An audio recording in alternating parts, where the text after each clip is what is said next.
कारण मावळ किंवा भोरच्या ठिकाणी ती जी काय हवा आहे, तिथे जी काय थंडपणा आहे तो ॲरोमा जाता का म्हणे. कोकणातलं ऊन ते सहन नाही झालं त्या भाताला, आणि मग तो झाला नाही. म्हणजे त्या त्या ठिकाणचं भौगोलिक जे वैशिष्ट्य आहे, जमीन, हवा, पाणी, तर त्याच्यामध्येच हे विशिष्ट उत्पादनं तिकडे होतात.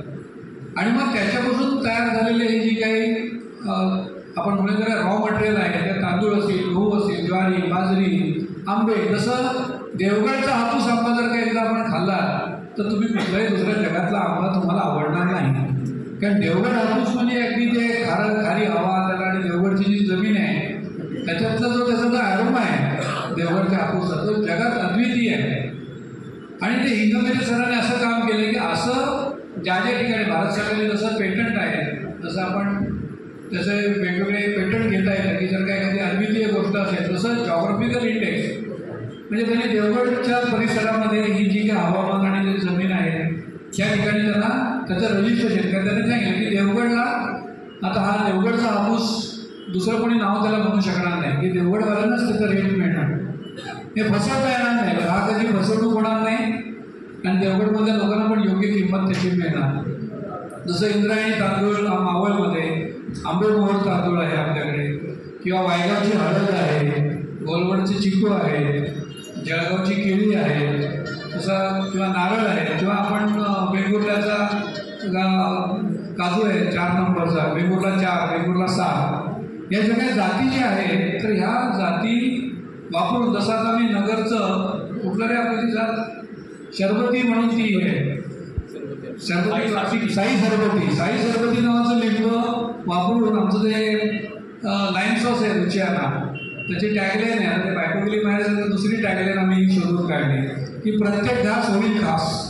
म्हणजे प्रत्येक घास तुमचं जर का खास व्हायला हवं असेल तर आमचं लिंबाचं लोणचं तुम्ही ते वापरा, आणि त्याला खूप प्रसिद्ध होत आहे ते तसे एक पण त्याची चव टिकून काय आहे. आमच्या बाजारात जी लिंब मिळतील ती जर का आम्ही घेऊन लोणचं केलं असतं तर त्याची ती चव तुम्हाला प्रत्येक वेळ मिळाली नसते. ती त्याचं कारण असं आहे की शाही सरबती लिंबू, आणि मग त्याचं विशिष्ट ते अर्ध पिकलेलं, अर्ध कच्चं आणि सालासकट लिंबू त्याच्यात वापरलेलं आहे.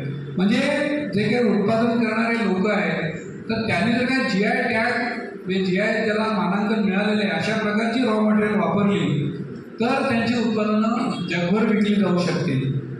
तर त्याच्यासाठीचा त्यांनी जो हिंगमेरे सरांनी जे हे घेतलेले आहे त्याची असे नवीन उत्पादन करणारी जी तरुण मुलं आहेत, आपण बघा स्टार्टअपचा योग आहे तर त्यांना आपण मदत केली पाहिजे. आणि ती मदत जर का आपण केली तर अनेक उद्योजक त्यांच्यामधून निर्माण होतील, अनेक हातांना काम मिळेल. आणि जो आपल्याला लोकसंख्या मोदीजी म्हणतात की 140 कोटीचा देश आहे, पण हात जर का रिकामे राहिले तर त्या हातामध्ये कधी दगड येतील आपल्याला माहिती नाही. तर दगड यायचे आणि जर का हाताला काम मिळालं तर भारताची प्रगती ही अत्यंत वेगाने होईल. कारण तरुणांचा देश आहे आपला, 40% लोक मुलं आहेत, तरुण आहेत आपल्या इथली. तर ती जर का आपल्याला तरुणाई ही जर का आपण त्याच्यामध्ये वळवू शकलो आपण त्या कामामध्ये, तर आपण जगातली महासत्ता, आपण तसं त्यांनी जे स्वप्न दिलेलं आहे की 2047 साली आपण महासत्ता होऊ शकतो.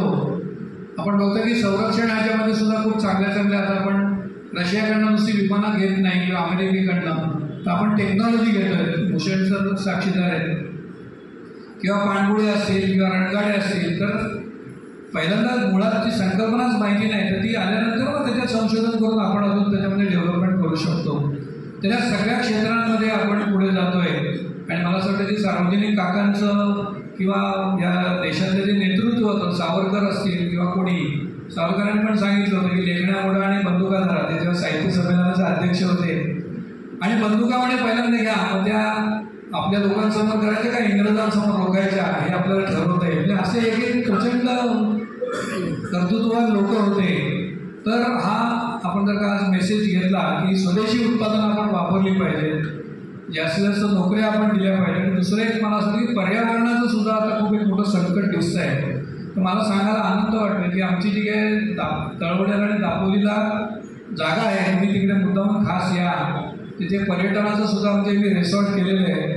पण सर आम्हाला सांगायला आनंद वाटतो की आमच्या असं एक हे होतं स्वप्न की प्रत्येक जो माणूस आहे त्यांनी किमान त्याच्या आयुष्यामध्ये एक झाड मोठं लावलं पाहिजे किंवा 5 झाडं लावली पाहिजे.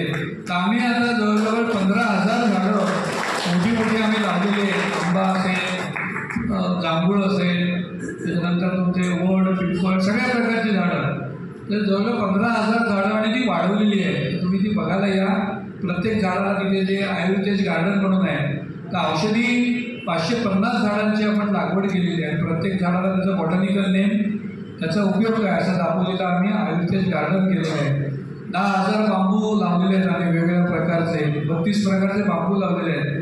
म्हणजे मला असं वाटतं की आमच्या स्वतःच्या तर झाल्याच, आमच्या कंपनीच्या सगळ्या लोकांच्या नावाची 5-5, 10 झाडं लावून झालेली आहे. कारण झाडं लावली तरच ऑक्सिजन किंवा हे जे परत संतुलन येणार आहे. आम्ही तिकडे सॅन हाऊजेला गेलो होतो, तिथे इलेक्ट्रिकल कार होत्या. तर त्याने जे सॅन हाऊजेस असतात तिथे जे टेस्लाची गाडी आहे, तर तिथे मॅक्सिमम त्यांचा जो प्लांट आहे त्या लोकांनी सगळ्यांनी इलेक्ट्रिकल गाड्या घेतल्या.